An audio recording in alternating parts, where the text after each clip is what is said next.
Donc, on continue avec cette capsule dans laquelle on va continuer avec les hormones qui vont être produites par l'hypophyse et qui vont agir sur le système reproducteur chez la femme et chez l'homme, c'est-à-dire au niveau des ovaires et au niveau des testicules. J'attends encore à vous rappeler que l'hypothalamus, ça c'est notre PDG, c'est lui qui va commencer à être en action généralement à partir, je vous dis, principalement à partir de la puberté pour les hormones sexuelles, mais sachez qu'il va être fonctionnel pour les autres hormones. Mais pour les hormones sexuelles, il va être tout simplement, il va commencer à fonctionner d'une manière vraiment pulsatile, c'est-à-dire sur des périodes, à partir de la puberté. Donc, l'hormone qui va être produite à la puberté, on va parler de la GnRH. Celle-ci, elle va activer l'hypophyse. Et vous voyez, l'hypophyse, elle se retrouve encore dans le cerveau limbique. Donc, lorsque l'hypophyse va être active, elle va produire à son tour deux hormones. Ce sont les hormones encore sexuelles. On parle de la FSH et la LH. Ce sont deux hormones qui vont être présentes autant chez l'homme ou chez la femme aussi, mais ils vont avoir des fonctions différentes.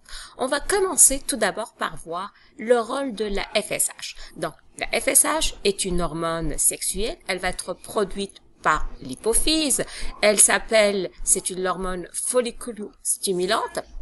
Son acronyme, c'est la FSH. Généralement, elle va être produite à la puberté. C'est pourquoi je vous dis, les hormones sexuelles, ils commencent à partir de la puberté.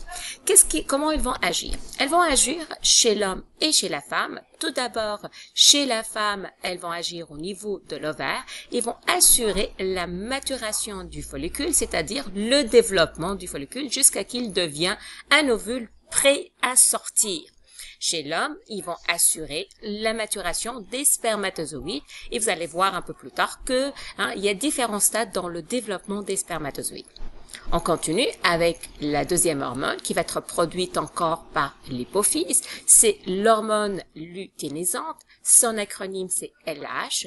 Et cette hormone, elle va agir chez la femme au niveau du follicule qui était mature et elle va provoquer l'ovulation. Ça veut dire quoi l'ovulation? C'est-à-dire que l'ovaire va se rompre, il y aura comme un petit trou, il va se déchirer et le follicule mère, il va libérer son ovule. Chez l'homme, elle va agir au niveau des testicules pour produire la testostérone. Voyons maintenant qu'est-ce qu'elle va faire la LH précisément au niveau de l'homme. Je vous ai dit, c'est elle qui va être responsable de la production par les testicules, ce sont les testicules qui vont produire la testostérone. Donc, qu'est-ce qu'elle va faire cette hormone? Cette hormone, qu'est-ce qu'elle va faire? Elle va tout simplement être responsable de l'apparition et la maturation des caractères sexuels secondaires. Donc, elle part des testicules, elle va être dirigée, versée dans le sang pour agir à plusieurs endroits. Qu'est-ce qu'elle va faire? Quels sont les organes sexuels secondaires?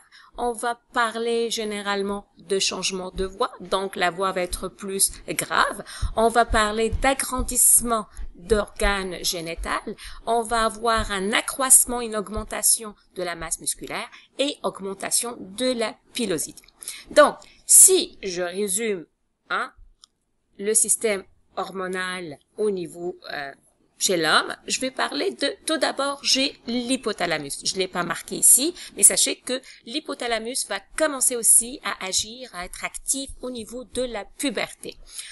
Elle va produire la GnRH, donc celle-là, elle va activer l'hypophyse. Rappelez-vous, ça veut dire quoi activer? C'est-à-dire qu'elle va donner l'ordre. Donc la GnRH, c'est comme si une clé, elle va ouvrir l'hypophyse et à ce moment, l'hypophyse va produire plusieurs hormones. Elle va produire tout d'abord les hormones sexuelles. Je vais parler de FSH et LH et je vais parler de aussi l'AGH, c'est-à-dire l'hormone de croissance.